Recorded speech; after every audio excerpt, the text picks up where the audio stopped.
I had several existential crises. 15 times. Collect these coins in a machine. I was the only one Even get out of the house. without baby. That's where I got a little bit disappointed. We were terrified. Start doing what? Confidence. And it blew my mind. So that would be exciting. What could he possibly talk to me? Yeah, I have a vision. I'm this cog. I called it the game. A different game. You'd be entertained by us.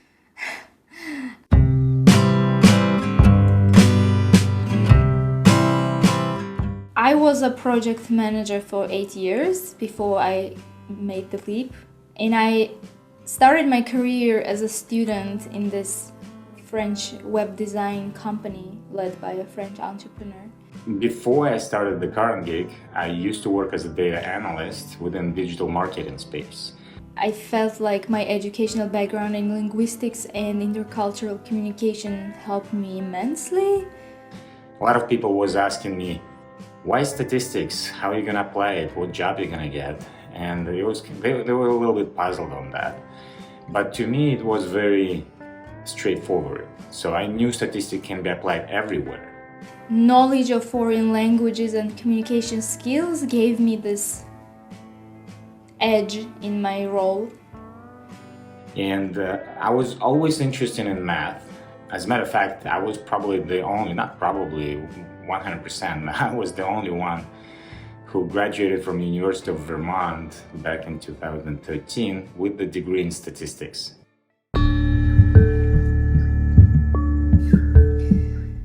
Well, in the beginning of my career, I was really enthusiastic about my job.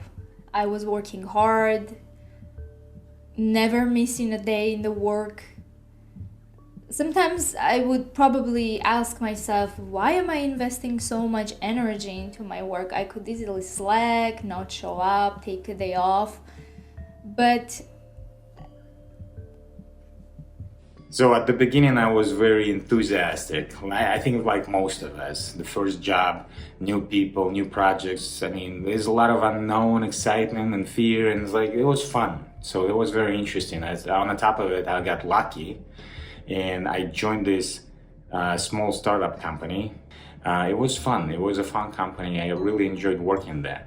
When I moved to US in 2017 and landed that job, eventually it became monotonous. I felt like I'm this cog in a machine. About 6-7 months later, I wanted to do something more. So I moved to Silicon Valley and I got this job at Google as a data analyst. And that's where I got a little bit disappointed. So working in the corporate world was a little bit different. I mean, different a lot. And we would everyone push that machine and collect these coins, these virtual coins like in games, you know. There was a lot of office politics. Even the team building events did not resonate with me so much. I was doing the same thing day after day. So I just write in the code that seems like going nowhere. And I didn't really feel like I was connected to the manager. It seemed to me that she didn't know what she wanted from me. So it was a very boring, depressing kind of environment, right? So with all the politics involved, I didn't like it. So after another 6 months, I quit again. Of course, I had some friends, and until this day, we still communicate with each other. But at that moment, it felt like I needed something else. And we would gather with friends sometimes in Silicon Valley, play some board games, and I was always hoping that some idea would come up, some brainstorming would happen that would end up being something that would really interest me. And I was right. One day I was offered to play a game, a different game. Today I call it a game of games. And this pattern continued for about 10 years. I quit 15 times. 15 times. Different jobs. So on average, I was working at the company on about 3 to 6 months. and I was quitting, and I had a choice, either find another job or I just took a break because the salaries were good, so I could survive for maybe 3-6 months without paycheck. So I was always going back to Silicon Valley.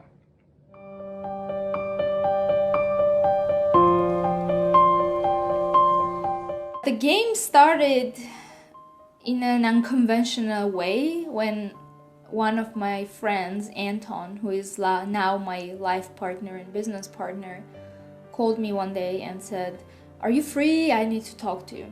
And I was like, what could he possibly talk to me?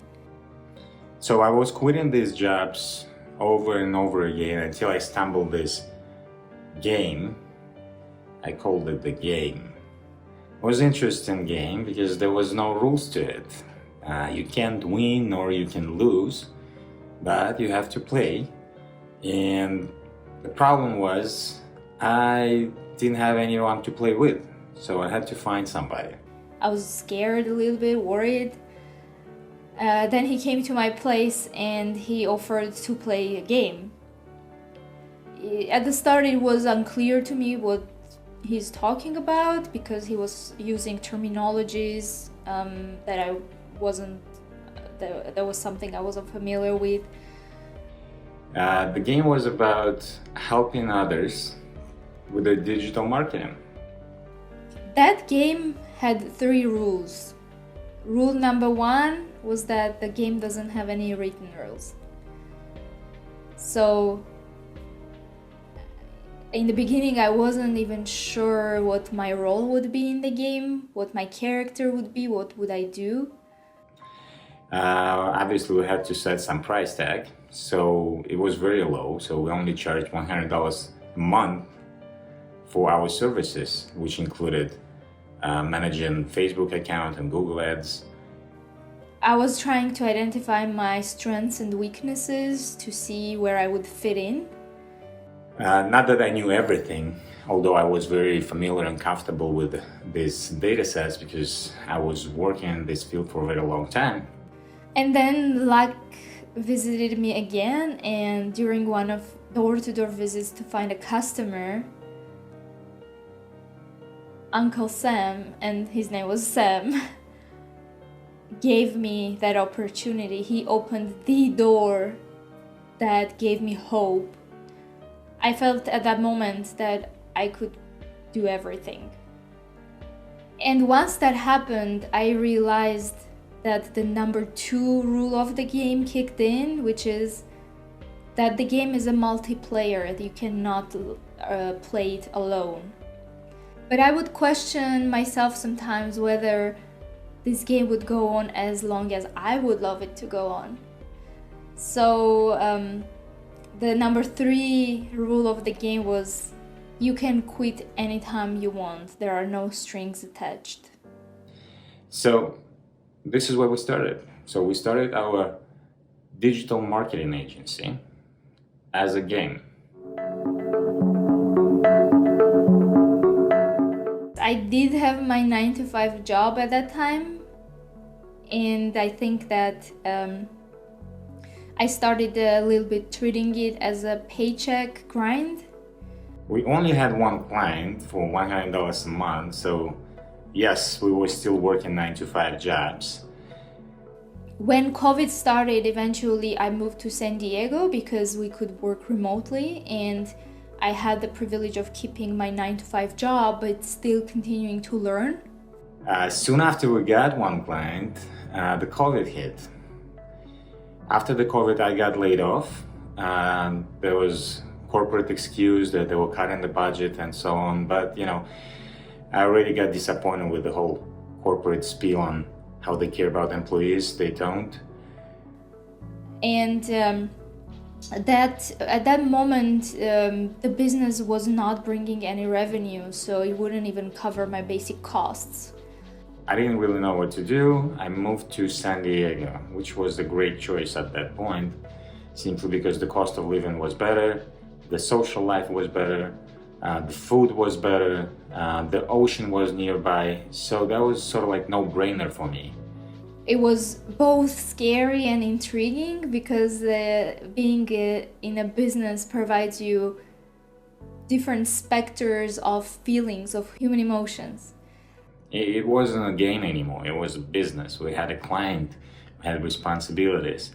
The funny part is, when we only opened up the business when we got the check. So that was the only reason we opened up the business, because we got a check from the client on the business name, which didn't exist. So we had to go to Secretary of State to open up the business, to open an account in order to deposit that check. And something very important happened that day. Anton asked me, how much would I survive if I quit my full-time job? And I did a calculation and it blew my mind. Like, I was not expecting that. It turned out that I could survive for 2 years without zero income and with my current expenses. Anyhow, going back, we both were living in San Diego at that point. We found a couple of more clients. Some of them was from San Diego. Shout out to you guys. I mean, thanks for your loyalty. Some of you still with us, 3 years later. After I realized I had 2 years, I put my notice in the last company I ever worked for, and I remember those 2 weeks felt like a hell, waiting for it to finish so that I could jump onto the business. And after that, we, with Anton, dedicated all our efforts and time into the business. Sometimes we would not even get out of the house for days. And by the year end, we were making maybe $1,500 a month. And this is where I realized that we just don't have enough time. Our 9-to-5 jobs were just taking most of that time. So I decided to quit.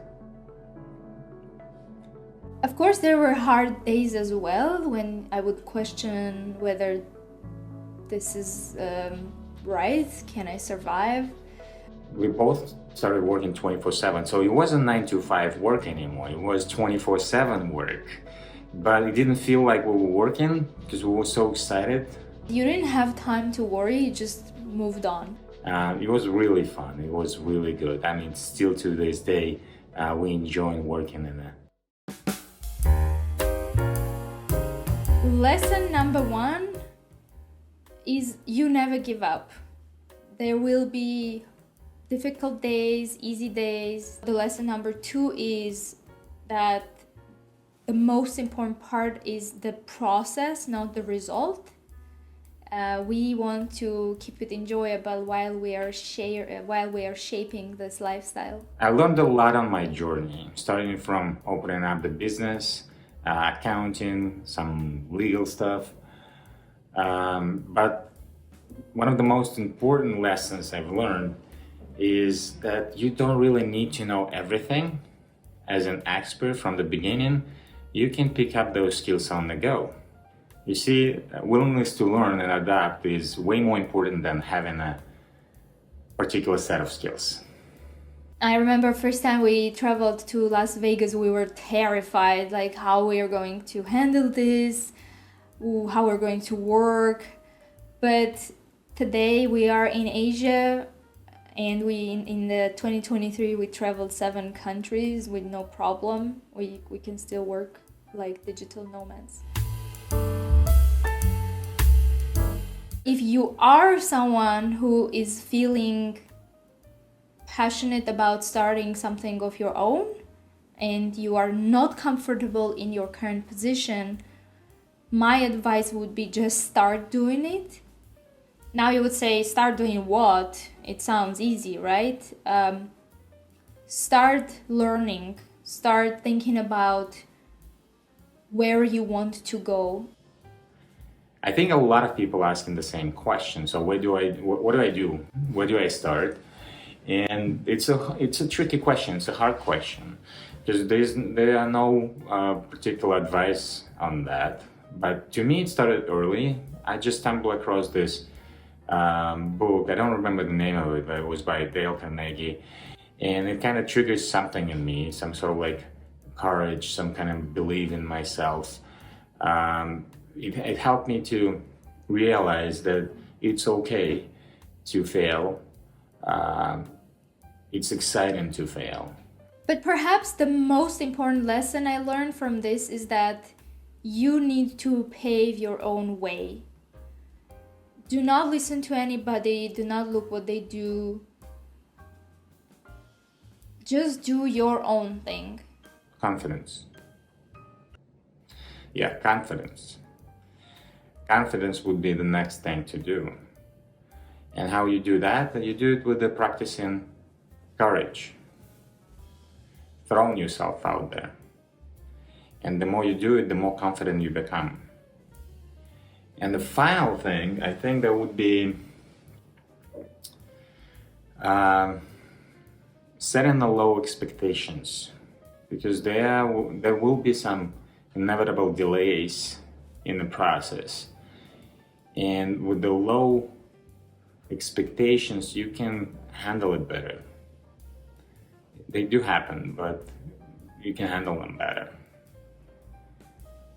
You can start with a calculation similar to what I did. Just see how much time you have and how comfortable you feel about using that time to advance yourself.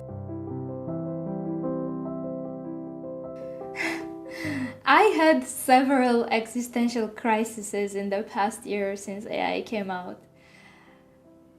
I believe we as a humanity started this decade of unbelievable growth, creating something bigger than us, and also entering an era of enormous amount of unknown unknowns. It's similar to starting life from scratch when you don't know what's going to happen.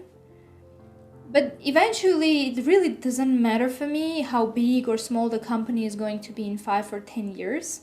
What's more important for me is adaptability. How well will I adapt to the new reality? And the reality is changing every second, even as we speak.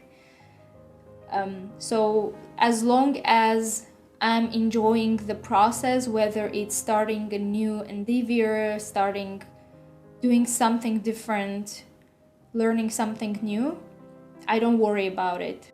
My long-term goal is to enjoy the journey and never stop doing it. And as long as you're enjoying the game goes on. I have a vision. Yeah, I have a vision. We opened up this YouTube channel in November 2023, so I'm hoping in a year we'll be making 1 million views per video. That's the vision. I hope that we establish this presence, online presence or digital presence through YouTube channel and Instagram channel. By the way, if you're interested, you can join. Channel name is ASTANAVISTA without baby. And the final vision, I think, I mean, not final, but the one I can think of right now is maybe travel more. Last year we traveled about 7 countries. So next year I want to travel 12 countries. So that would be exciting. And if you want to follow us and see where we are in a year or next month, well, just hit the like button or subscribe. It'll help us, and maybe you'd be entertained by us. So.